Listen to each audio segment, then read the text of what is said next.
नमस्कार दोस्तों, हाजिर हूं पुनः आपकी सेवा में। और जैसा कि आप जानते हैं कि शब्द भेद का जो भाग 1 है वो आपके सामने पेश हो चुका है। तो आज जब हम शब्द भेद के भाग 2 पर चर्चा कर रहे हैं, और आपको मालूम है कि जो शब्द भेद का हमने भाग 1 था उसमें हम उत्पत्ति के आधार पर शब्द भेद बता चुके हैं, रचना के आधार पर शब्द भेद बता चुके हैं। उत्पत्ति के आधार पर हमने आपको तत्सम, तद्भव, देशज, विदेशज तथा रचना के आधार पर हमने रूढ़, यौगिक और योग रूढ़ पर विस्तृत चर्चा की है। अब जो हम आज इस भाग 2 में चर्चा करने वाले हैं शब्द भेद पर, वो एक तो करने वाले हैं कि प्रयोग के आधार पर जो शब्द के भेद हैं वो 2 होते हैं, वो कौन कौन से होते हैं, तथा अर्थ के आधार पर जो शब्द के भेद हैं हमारे वो 4 होते हैं, वो हमारे कौन कौन से यहां पर होते हैं। तो चलिए हम इन पर चर्चा करते हैं। तो सबसे पहले जो हम बात करते हैं वो प्रयोग के आधार पर शब्द भेद की करते हैं। किसके आधार पर करते हैं?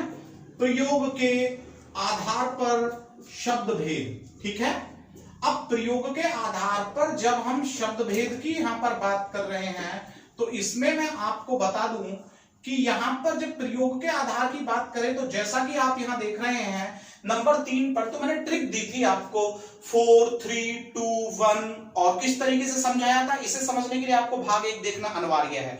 तो अब प्रयोग के आधार पर जो शब्द के हमारे भेद हैं वो कितने होते हैं? 2 होते हैं। ठीक है, अब वो 2 भी कौन कौन से होते हैं वो हमें समझना है। देखिए, एक तो होते हैं हमारे विकारी शब्द यानी कि डिफेक्टिव वर्ड। ठीक है ना, अब जो डिफेक्टेड वर्ड होते हैं उन्हें ही हम कहते हैं विकारी शब्द। ठीक है, और दूसरे होते हैं हमारे अविकारी शब्द। ठीक है, ये होते हैं अनडिफेक्टेड शब्द। ठीक है ना, वर्ड। अब हम यहां पर ये समझें कि इन्हें डिफाइन कैसे किया जाए। तो वे शब्द, अब हम बात कर रहे हैं विकारी शब्द की। वे शब्द जो हमारे संज्ञा, सर्वनाम, विशेषण, लिंग, वचन तथा काल के अकॉर्डिंग बदल जाते हैं, वो शब्द हमारे क्या कहलाते हैं? विकारी। यानी कि मैं आपको बता दूं कि वे शब्द जो हमारे लिंग, वचन तथा काल से परिवर्तित हो जाते हैं, से क्या हो जाते हैं? परिवर्तित होते हैं या परिवर्तित हो जाते हैं, वो हमारे क्या कहलाते हैं? वो कहलाते हैं हमारे विकारी शब्द। लेकिन जो शब्द हमारे लिंग, वचन तथा काल से अपरिवर्तित रहते हैं, से अपरिवर्तित रहते हैं, वो शब्द हमारे क्या कहलाते हैं? वो शब्द हमारे कहलाते हैं अविकारी शब्द। एक तरफ हमने कहा कि लिंग, वचन तथा काल से जो शब्द परिवर्तित होगा वो क्या कहलाएगा? विकारी। और जो लिंग, वचन तथा काल से क्या होगा? अपरिवर्तित रहेगा, वो क्या कहलाएगा? अविकारी शब्द। एक तो है डिफेक्टेड वर्ड और एक है अनडिफेक्टेड वर्ड। अब यहां पर बात आती है कि जो ये विकारी शब्द है ये आखिर ऐसे कौन कौन से शब्द होते हैं कि जो हमारे परिवर्तित हो जाते हैं। तो देखिए, संज्ञा से जुड़े हुए जो शब्द होते हैं वो 99% आपके चेंज हो जाते हैं, बदल जाते हैं। एक वचन भी हो सकती है, बहुवचन भी हो सकती है। इसी प्रकार से सर्वनाम से संबंधित जो शब्द होते हैं, प्रोनाउन से संबंधित जो शब्द होते हैं वो भी आपके बदल जाते हैं। इसी प्रकार से जो विशेषण यानी कि एडजेक्टिव से जो रिलेटेड शब्द होते हैं वो भी आपके परिवर्तित हो जाते हैं।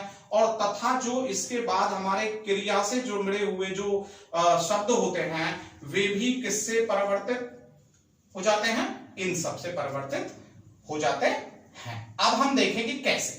अब हम अगर यहां पर देखने की कोशिश करें तो अब देखिए, मैं यहां पर आपको बोलूं, माना कि मैं यहां पर एक शब्द बोल देता हूं यहां पर लड़की, और जब मैं लड़की शब्द को लेकर के आया तो ये संज्ञा है, तो क्या मैं लड़की का लड़के नहीं बना सकता? और जब मैं लड़की का लड़के शब्द यहां पर बना दिया हूं तो श्योर है कि यहां पर जो है ये किससे परिवर्तित हो रहा है? यहां पर अगर लड़की का मैं यहां पर लड़का लिख देता हूं तो ये किससे परिवर्तित हो रहा है? लिंग से परिवर्तित होने वाला शब्द रहा है। ठीक है ना, तो ये शब्द हमारा कैसा कहलाएगा?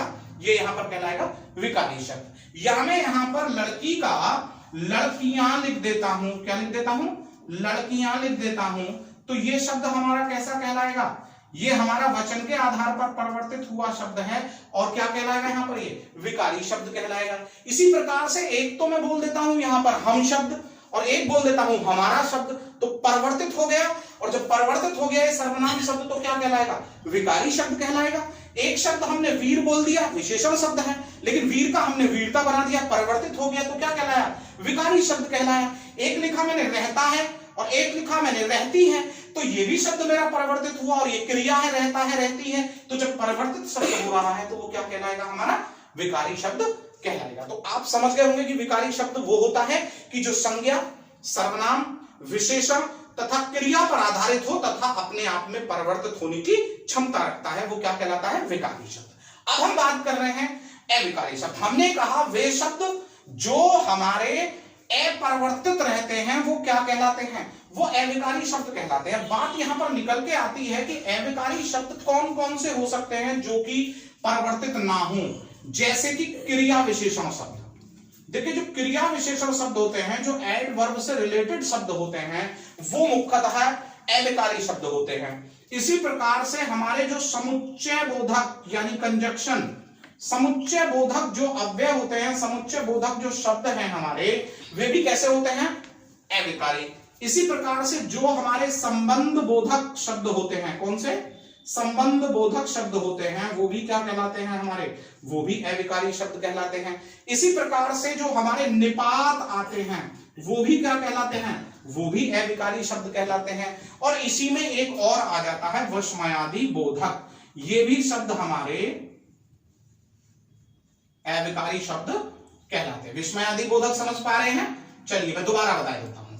देखिए हमारा एडवर्ब यानी क्रिया विशेषण शब्द मुख्यतः है अविकारी, समुच्चय बोधक ये भी हमारे अविकारी, संबंध बोधक रिलेशन बताने वाले ये भी अविकारी, निपात और विस्मयादि बोधक यानी कि एक्सक्लेमेटरी जो हमारे शब्द होते हैं वो भी कैसे होते हैं, अविकारी। अब हम यहां पर देखें, जैसे उसने वह धीरे दौड़ा, अब जब धीरे दौड़ा वह धीमे दौड़ा, तो श्योर है कि धीरे को हम धीरे ही रख सकते हैं, ये बदल नहीं सकता।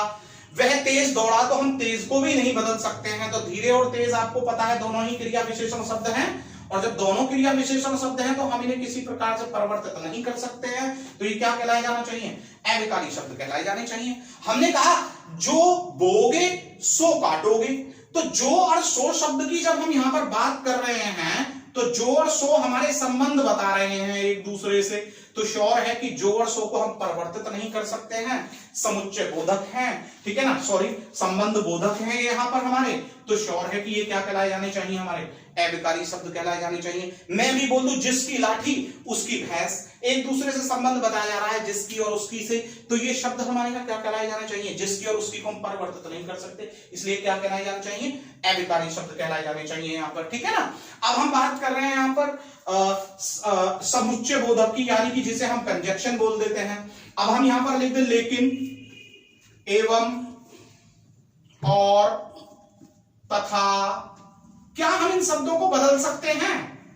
जब हम इन शब्दों को नहीं बदल सकते तो श्योर है कि ये क्या कहलाए जाएंगे, ये भी अविकारी शब्द हमारे कहलाए जाएंगे। इसके बाद निपात, वह जाता तो है, अभी हमने एक शब्द बोला, निपात के लिए हम एक शब्द बोल रहे हैं, वह जाता तो है, तो जब तो हम शब्द बोल रहे हैं, वह जाता तो है, वे जाते तो हैं, हम जाते तो हैं, उन्होंने खाया तो था, हमने खाया तो था, सबने खाया तो था, वह भी वहां था, हम भी वहां थे। तो ये जो शब्द हमारे आए तो और भी, इनका हम इस्तेमाल चाहे एक वचन में करें, बहुवचन में करें, एक वचन, द्विवचन, बहुवचन किसी में भी करें, ये निपात है, और जब ये परिवर्तित नहीं हो सकते तो क्या कहलाएंगे, अविकारी शब्द कहलाएंगे। विस्मयादि बोधक, विस्मयादि बोधक शब्द हमने बोल दिया, अरे आप यहां, अरे वे वहां, अरे तुम वहां गए, तो ये अरे जो शब्द है ये अपरिवर्तित है और विस्मयादि बोधक शब्द है, तो श्योर है कि ये क्या कहलाया जाना चाहिए, अविकारी शब्द। हम बोल दें वाह वाह हमने मैच जीत लिया है, वाह वाह उन्होंने मैच जीत लिया है, वाह वाह सबने मैच जीत लिया है, वाह वाह भारत मैच जीत गया है। तो जो वाह वाह हम यहां पर शब्द लेकर के आए हैं, तो प्रिय विद्यार्थियों ये यहां पर क्या होना चाहिए, ये भी हमारा जो है विस्मयादि बोधक यहाँ पर शब्द है, तो श्योर है कि ये भी हमारा क्या कहलाया जाएगा, अविकारी शब्द कहलाया जाएगा। ठीक है, तो आप अभिकारी समझ गए होंगे कि अभिकारी में कौन कौन से शब्द हमारे आते हैं कि जो परिवर्तित नहीं होते हैं, और हमारे जो ये होते हैं विकारी शब्द, उनमें क्या क्या शब्द आते हैं कि जो परिवर्तित हो जाते हैं। चलिए, हम अच्छे से आपको समझाए हैं कि प्रयोग के आधार पर जो शब्द के भेद हैं वो कितने होते हैं और हम उन्हें कैसे समझें और उसके अंतर्गत हम किस किस प्रकार के शब्दों को रखते हैं।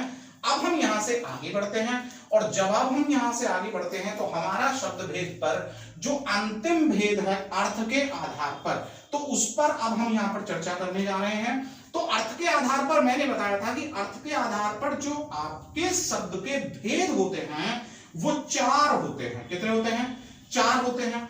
अब बताइए मुझे बहुत जल्दी से कि वो कौन कौन से होते हैं। आप देखिए, इसमें से आपने जैसे कि अभी 2 के लिए मुझे आंसर भेजे कि सर एक तो अभी यहां पर होता है आपका जो है एकार्थी, एक होता है अनेकार्थी, तो 2 को और बताइए मुझे।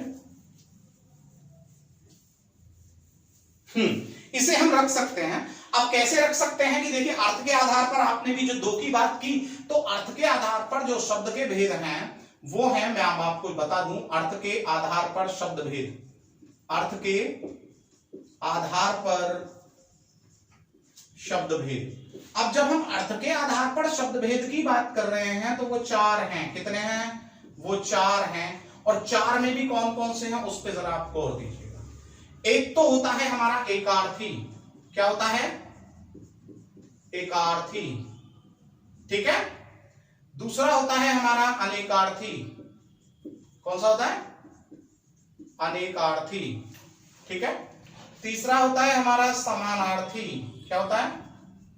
समानार्थी। और लास्ट वन होता है हमारा विपरीतार्थी। क्या होता है? विपरीतार्थी। अब हमें यह समझना है कि आखिर ये क्या है, इन्हें हम कैसे डिफाइन करेंगे, कैसे समझेंगे। तो देखिए, मैं आपको समझाता हूं। बात कर रहे हैं हम एकार्थी। तो देखिए, पहले हमें यह समझना है कि जब हम इसको संधि में तोड़े तो ये स्वर संधि है, और स्वर संधि में भी दीर्घ संधि है। क्यों है? जरा देखिए, जब हम इसका संधि विच्छेद करेंगे तो हमें मिलेगा एक धन अर्थी, तभी तो बनेगा ये एकार्थी। अब अनेकार्थी को तोड़े तो अनेक धन अर्थी, अनेक धन अर्थी। जब हम तोड़े समानार्थी की तो ये बनेगा समान धन अर्थी। ओके। जब हम विपरीतार्थी की बात करेंगे तो हमें मिलेगा विपरीत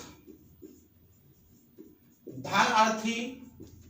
जरा ध्यान दीजिएगा, और इसमें एक कॉमन वर्ड है, ये जो यौगिक आया है इसमें एक कॉमन वर्ड है हमारा, यानी कि यौगिक शब्द है ये सारे के सारे। अब हम इसमें बात कर रहे हैं कैसे। देखिए, इसमें एक समान आ रहा है और वो क्या है आप समझ गए होंगे, अर्थी। तो पहले तो हम ये समझ लें कि अर्थी होता क्या है। अर्थी मीन्स होता है कैरियर। अर्थी मीन्स होता है वाहक। अर्थी मीन्स होता है ढोने वाला। ठीक है। कभी आपने विद्यार्थी शब्द सुना? विद्यार्थी की हम बात करें तो विद्या को जो ढोता है, विद्या का जो वाहक है, विद्या को जो ले जाने वाला है, दैट इज कॉल्ड विद्यार्थी। क्लियर हुआ? तो एकार्थी यानी कि जो केवल एक ही अर्थ रखता है शब्द, वो क्या कहलाता है? एकार्थी। अनेकार्थी, जो शब्द अपने अनेक अर्थ रखता है वो क्या कहलाता है? अनेकार्थी। समानार्थी, वह शब्द जो समान अर्थ रखता है वो क्या कहलाता है? समानार्थी। विपरीतार्थी, जो शब्द विपरीत अर्थ रखते हो एक दूसरे से वो क्या कहलाते हैं? विपरीतार्थी। नहीं समझे? मैं समझा। जिसका एक ही अर्थ होता हो किसी भी परिस्थिति में वो क्या कहलाएगा? वो एकार्थी शब्द कहलाता है। देखिए, अभी हमने यहां पर एक शब्द लिख दिया ताजमहल। अब Taj Mahal is a monument, Taj Mahal एक स्मारक है। तो आप वर्ल्ड में कहीं भी चले जाएं तो जो हम ताजमहल की बात करते हैं तो केवल एक ही छवि हमारे मानस पटल पर आती है, और वो क्या आती है? वो आती है आगरा में स्थित एक स्मारक। ठीक है। तो ताजमहल एकार्थी है। हमने बोल दिया दिल्ली। विश्व में कहीं भी चले जाएं एक ही अर्थ निकलेगा, बस दिल्ली भारत की राजधानी है। तो आप समझ गए कि इन सबके क्या अर्थ हैं? एक ही अर्थ निकल करके आ रहे हैं। तो ये क्या कहलाए जाएंगे? हमारे एकार्थी। अब बात आती है कि अनेकार्थी क्या है? अनेकार्थी यानी जिनके बहुत सारे अर्थ निकल जाएं, जैसे कि पानी। देखिए, आपने एक उदाहरण सुना होगा रहीमदास जी का, रहीमन पानी राखिए बिन पानी सब सून, और पानी गए ने उबरे मोती मानुष चून। रहीमदास जी का बड़ा प्यारा सा दोहा है। रहीमदास जी कहते हैं कि रहीमन पानी राखिए बिन पानी सब सून। अरे पानी के बगैर तो चाहे मोती हो, चाहे मानुष हो, और चाहे चून हो, वो तीनों ही नहीं उबर सकते हैं। पानी तो उन्होंने कहा पानी गए ने उबरे मोती, तो मोती के लिए जब हम पानी की बात कर रहे हैं तो वो क्या है? चमक। तो पानी से तात्पर्य क्या है? चमक। मानुष, मानुष के लिए पानी क्या होता है? इज्जत। और चून के लिए पानी क्या है? जल। तो देखिए, इस पानी का कितने अर्थ निकल करके सामने आए हैं आपके? 3। तो एक ही शब्द है, उसके बहुत सारे अर्थ निकल करके सामने आ गए हैं। तो इस प्रकार के जो शब्द हैं, अब पानी क्या कहलाया जाना चाहिए? अनेक अर्थी है, बहुत सारे अर्थ इसके निकल करके सामने आए हैं। हम बोले यहां पर चंचला, क्या बोले? हमने यहां पर एक शब्द लिखा चंचला। हमने कहा चंचला घर से निकली, क्या बोले? चंचला घर से निकली, चंचला से मिली, इतने में ही चंचला चमक गई। चंचला घर से निकली, चंचला से मिली, इतने में ही चंचला चमक गई। अब देखिए, यहां पर हम बात कर रहे हैं चंचला की। एक चंचला की जब हमने बात की तो श्योर है कि चंचला, और यहां पर जब हम इस चंचला की बात करते हैं तो यहां चंचला का मतलब चंचला घर से निकली, लक्ष्मी किसी के घर से निकली। चंचला से तात्पर्य क्या है? घर से निकली। और किसी चंचला से मिली, यहां चंचला से तात्पर्य क्या है? स्त्री। लक्ष्मी घर से निकली और किसी स्त्री से मिली, और क्या चमक गई? चंचला चमक गई इतनी ही देर में। तो क्या चमक गई? बिजली। तो चंचला से तात्पर्य यहां क्या है? एक तो है हमारा स्त्री से, एक है हमारा लक्ष्मी से, और एक किससे है? बिजली से है। इसी प्रकार से हम एक और ले हार। तो हार का मतलब एक तो पराजय है, और एक हार का मतलब क्या है? हमारा आभूषण। समझ गए होंगे ना? तो जिस शब्द के एक के ही अनेक अर्थ होते हैं उसे हम क्या कहते हैं? यहां पर उसे कहते हैं हम अनेकार्थी। ठीक है, अनेकार्थी को आप समझ गए होंगे। अब यहां से जब हम आगे की बात करते हैं तो हमारे सामने आता है समानार्थी। अब जब हम यहां से समानार्थी की बात यहां पर कर रहे हैं तो ये समानार्थी क्या है? एक समान अर्थ रखने वाला, सिनोनिम, पर्यायवाची। तो यहां पर जब समानार्थी की बात हो रही है तो हम इसे क्या बोलेंगे? पर्याय, एक दूसरे का पर्यायवाची। ठीक है ना? ऐसे शब्दों को क्या कहते हैं हम? समानार्थी। अगर हम अभी यहां पर एक शब्द लिख देते हैं आग, तो इसको क्या हम अग्नि नहीं बोल रहे हैं? ये इसका पर्यायवाची है, समानार्थी है। अनल, क्या बोले? अनल। तो अनल क्या है? इसका पर्यायवाची है। पावक, पावक क्या है? पर्यायवाची है। ज्वाला, ज्वाला क्या है? आग का पर्यायवाची है। तो ये सबके सब क्या कहलाए जाने चाहिए? समानार्थी कहलाए जाने चाहिए यहां पर। ठीक है ना? अभी हम यहां से बोल देते हैं, हम यहां पर कमल लिख देते हैं। कमल की बात करें, जलज, नीरज, तोयज, अंबुज आदि जितने भी ये शब्द हम लिख रहे हैं, ये किसके पर्यायवाची हैं? ये सब कमल के पर्यायवाची हैं। राइट है? तो ये सब समानार्थी हैं। ठीक है ना? अभी हम यहां से बोल दें जलधि, नीरधि, तोयधि, वायुधि, अंबुधि, सभी किससे रिलेटेड है? बादल से। तो बादल के क्या हैं? ये सब के सब समानार्थी। हम बोलते जल, नीर, तोय, वारी, अंबु, सब क्या है? हमारे पानी के पर्यायवाची हैं। ठीक है ना? तो ये सब समझ गए होंगे कि समानार्थी, पर्यायवाची। बात हो रही है विपरीतार्थी, एक दूसरे के विपरीत हों, एक दूसरे के विपरीत हों। तो श्योर है आप समझ रहे होंगे द्वंद्व समास। माता पिता द्वंद्व समास है। भाई बहन एक दूसरे के जस्ट अपोजिट है। हम यहां पर बोल रहे हैं आकाश, पाताल एक दूसरे के जस्ट अपोजिट हैं। तो ये सब क्या कहलाए जाने चाहिए आपके? ये सब कहलाए जाने चाहिए आपके विपरीतार्थी। ठीक है ना? तो आप समझ गए होंगे कि विपरीतार्थी शब्द किसको कहा जाता है। तो मैं समझता हूं कि जो मैं अभी आपको पढ़ाया हूं यहां पर कि प्रयोग के आधार पर शब्द के जो चार आपके जो दोनों भेद हैं, विकारी और अविकारी, वो कौन कौन से होते हैं, कैसे कैसे।